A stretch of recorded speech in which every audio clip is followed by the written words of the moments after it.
Hello, I'm in the West Midlands, Walsall, up here for work, and I had to show you this. These 5 flagpoles, I've been watching them over the last few months. They were the English, Welsh, Scottish, Irish and European flags. Now all that's left, they've gradually been deteriorating. All that's left is half the Scotland flag, some strands of one that I can't even tell what it was now, and the EU flag, the only one left flying. I think that's somehow symbolic.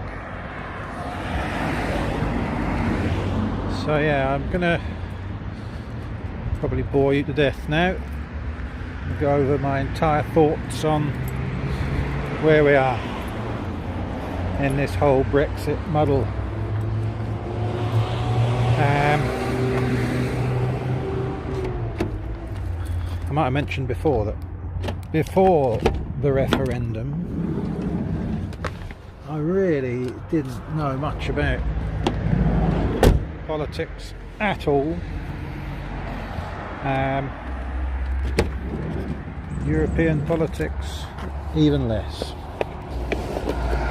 All I knew was that we were part of Europe, and at any time that I would visit European countries I always felt very much, not necessarily at home, but comfortable in being accepted there. Italy or Spain or all of these other beautiful countries. I would always try and speak the language, be respectful of their countries, which are beautiful places, and generally try and get along with them as fellow human beings, as we should all do. So then the referendum came around, and I was 50-50, I'd say, at the time. My wife persuaded me that remaining was the way to go. I really didn't know much about it,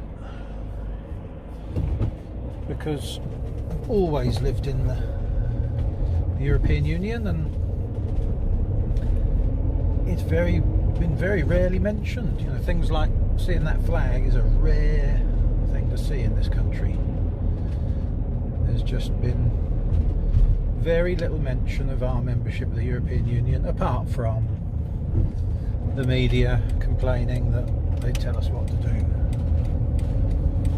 But since the referendum I voted to remain, and since then I've started to learn more about it, as a lot of people have. And I think what we've got now is the situation that we should have been in 3 years ago. We should have had this whole debate and argument before we had that vote. So the talk now of possibly having another vote sounds to me to be pretty sensible, because if there are others like me, and I'm sure there are, who didn't know much about the European Union and Britain's place in it beforehand, hopefully by now they would have had time to find out a little bit about it, how to avoid it really. I don't think there's been anything else on the news for the last 2.5, 3 years. So people must by now have a better idea of what goes on, and I'm I'm sure some will have changed their minds. I've heard many people reporting people who voted leave but have now considered it and would potentially vote remain, and maybe there's people the other way as well. People who voted to remain might also have changed their mind and now think that we should leave the European Union. So why not just treat that first one as a warm-up, as a kick up the arse to the British to figure out what it is they're voting for, and give us another vote. I think it makes perfect sense. The 29th of March is off the agenda. That has been pushed back. Just haven't got it sorted in time to leave on the 29th of March, which is going to upset some people because that's 2 days away. And that was, of course, always the date set in stone that we are leaving the European Union. In fact, I think a lot of people still think we are leaving on the 29th of March. But that has been put back. Either to April the 12th or May the something, I forget which date, depending what happens next. And even those aren't set, you know. We don't have to leave. You could revoke Article 50, stay in the European Union to give us more time, or to say that maybe we should stay after all. Now that will upset some people. The prospect of potentially remaining after the so-called democratic vote was taken to leave. So this vote, 52-48, is a gnat's hair close. We've had the discussion, they should have had a threshold of whatever, 70%, 60% to, as they say, to change from the status quo, should have a strong margin one way or the other, and that wasn't a strong margin. No matter how many times they say that was a convincing or even overwhelming majority, it's not at all. So there's one problem. You're always going to have half the population not wanting to leave for these reasons that I've talked about. This feeling of close association with Italy, France, Germany, Poland, all of these countries, Belgium, Holland, wonderful places, Bulgaria, Greece. You know, these are places that everybody here goes to on holiday, enjoys, and we feel, people like me, that we should be sticking with them, because being in the EU is a mutually beneficial thing. Because we still haven't been told by the leave voting populace exactly what benefits there are to leaving, other than this sort of intangible sovereignty thing, which I still don't get. The whole nationalism, we don't want to be dictated to mentality, I still don't get. It's like what I see as black and white is seen by other people as white and black. It's possible nowadays to be given two utterly opposing views of a situation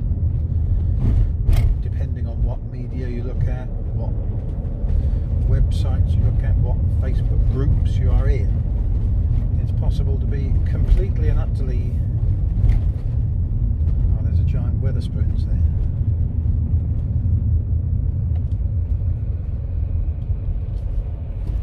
Wetherspoons is really are the epitome of what makes Brexit Britain crap. You alright? Alright, yeah, mate. Yeah.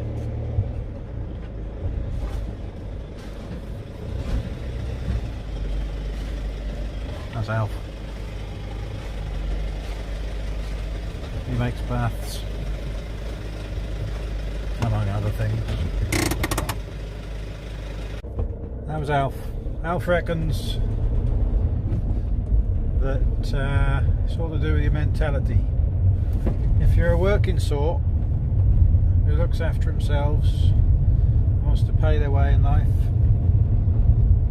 then you're better off out of the EU. If you're someone who likes to take the handouts and be told what to do, then you're better off in the EU. So that's an interesting viewpoint on it. Different people see these things in very different ways, and I think everybody's got a different interpretation of what it is to be in the European Union. So it's a very complicated thing, and I think these 3 years have been important in getting people to just even think about it in the first place. Which way it would go in another referendum is anyone's guess, really. But the big thing for me is, if people want it to stop, if they want this whole Brexit debacle to finish, then the way to do that is to stop Brexit, because if you proceed to exit the European Union, then that is going to take a long time to sort out and a lot of money. God knows how much we've spent on it so far. How many billions.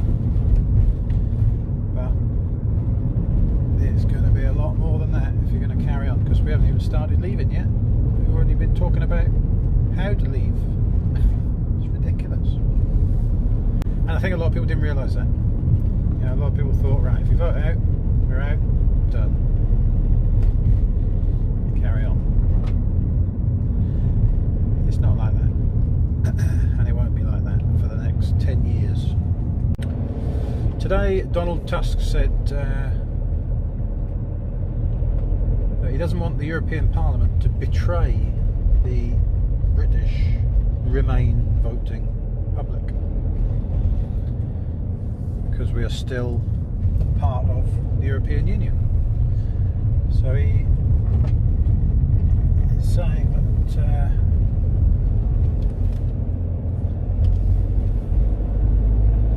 if the UK government isn't giving us a fair voice,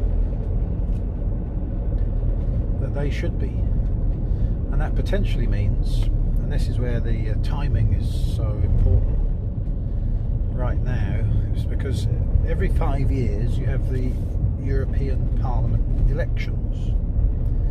This is where the MEPs, members of the European Parliament, are elected by us. You get to choose your MEP for each different European district that Britain is divided up into. And that time is coming up. It's in June, I think.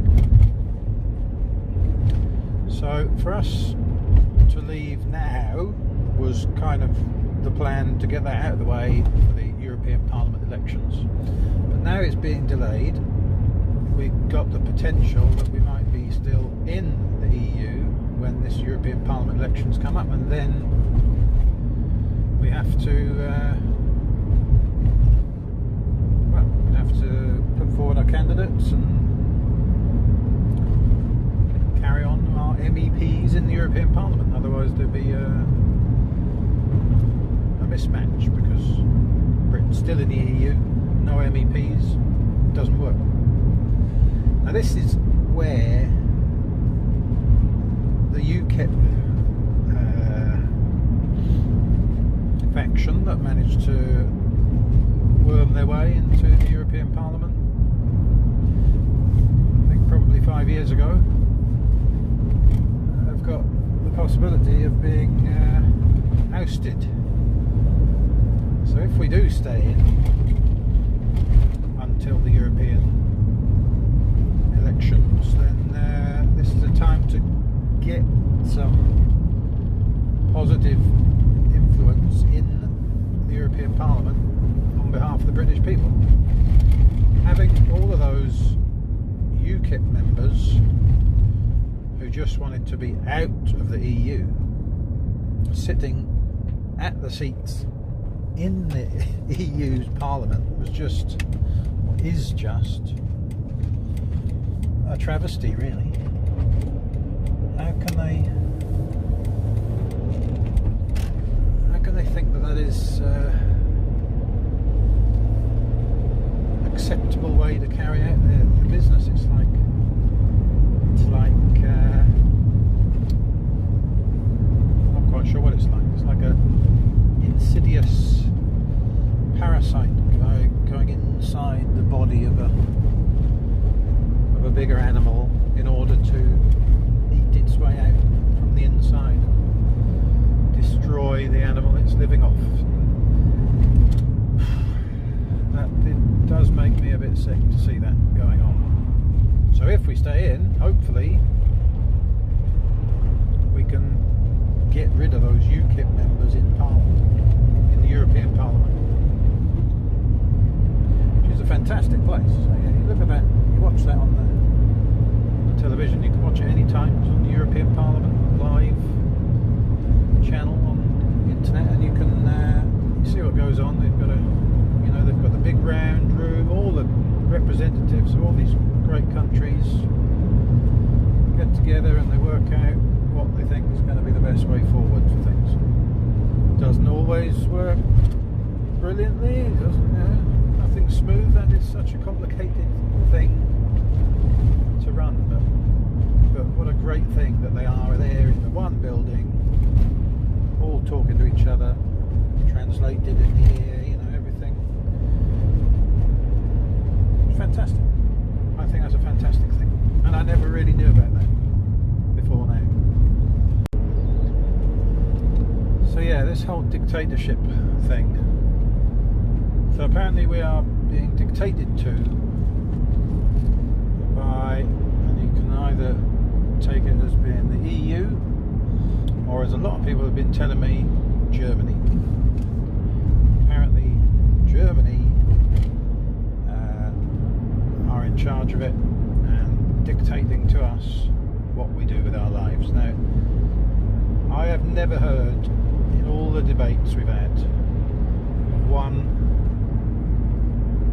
tangible thing that the EU has told us to do that we didn't want to do, or that we didn't agree to do. People might be able to put me wrong, put me right there. There might be something I've missed. So, dictatorship, I don't really get. There are 20, and Britain, as far as I'm aware, has a very strong seat at the table. It's stronger than most. In fact, I think you'll find it's possibly the best of all of the countries in the European Union. Britain has the best deal. We don't have to do certain things that we don't want to do. We're not in the euro. We have very special agreement that's been worked out over the years. So trying to get a better situation than that is going to be difficult.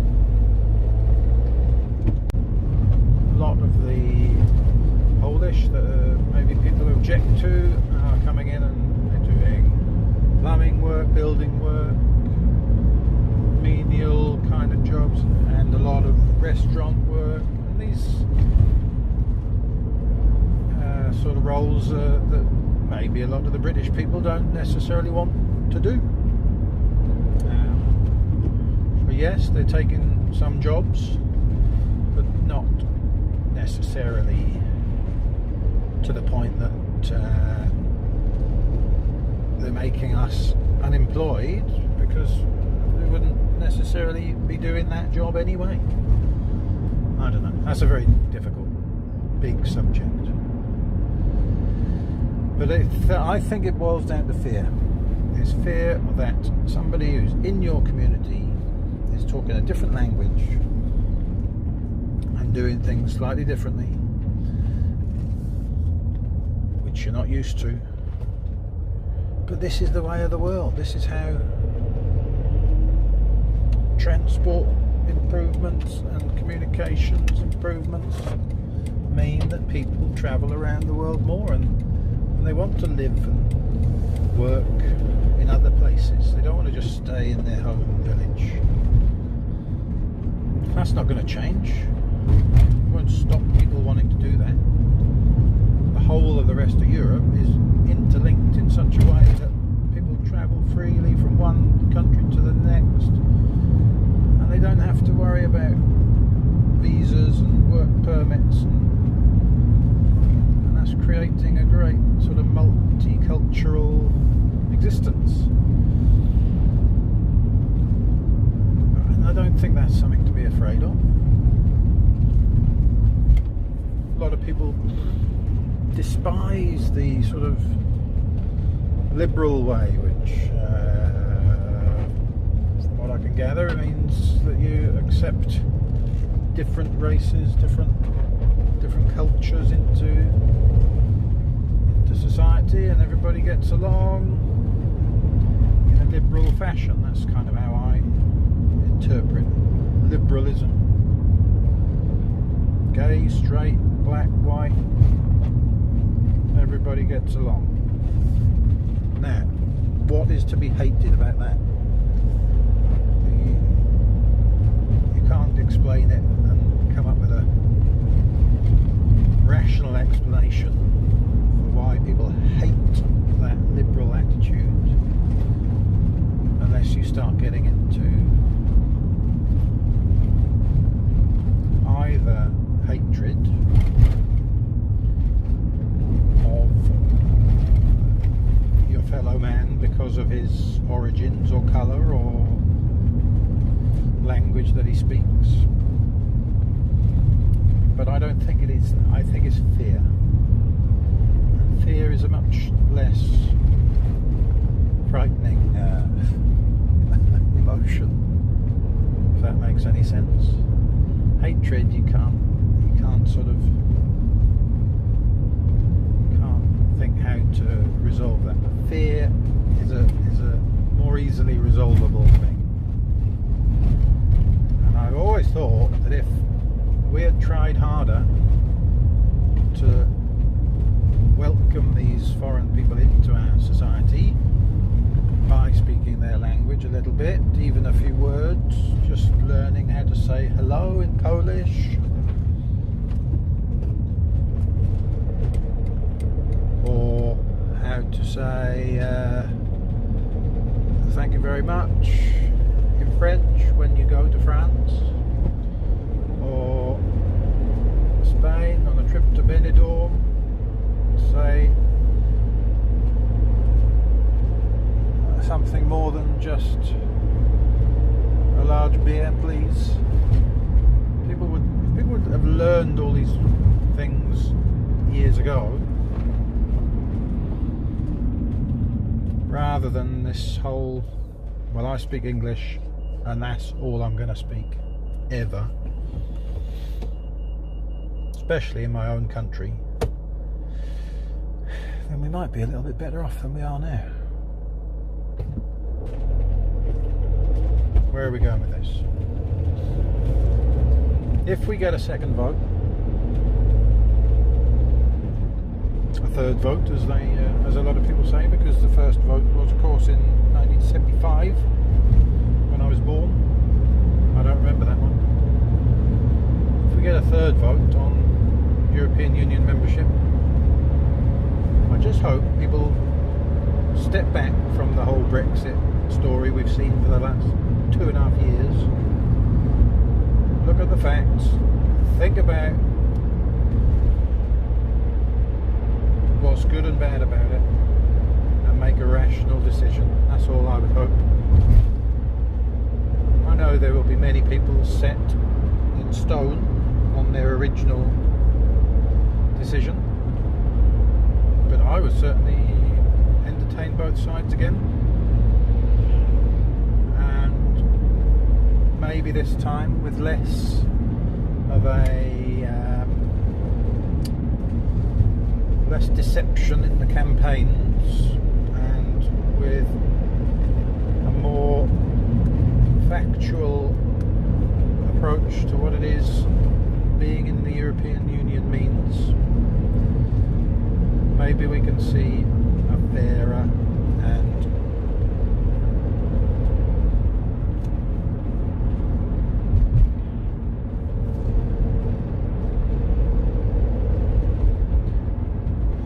maybe we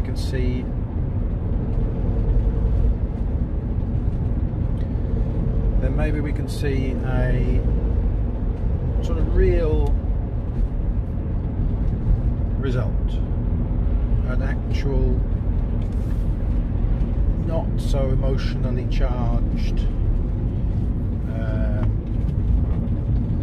viewpoint from the British people, whether or not we think it's a good idea to stay in the European Union. For a lot of people, it's the first time they've even considered it. Anyone born since 1975 has known nothing else. And it's been fine as far as I'm concerned. Always been proud to be a part of something bigger. Especially when you go to another country, you have that, it's on your passport, European Union. I feel at home here. Although it is not my home, I feel welcome to travel around. And I don't want to lose that. And I don't want my kids to lose that. Because I really want them to be able to explore, and if they wanted to live in these other European countries as freely as possible. They will learn a lot from that, and those places are beautiful.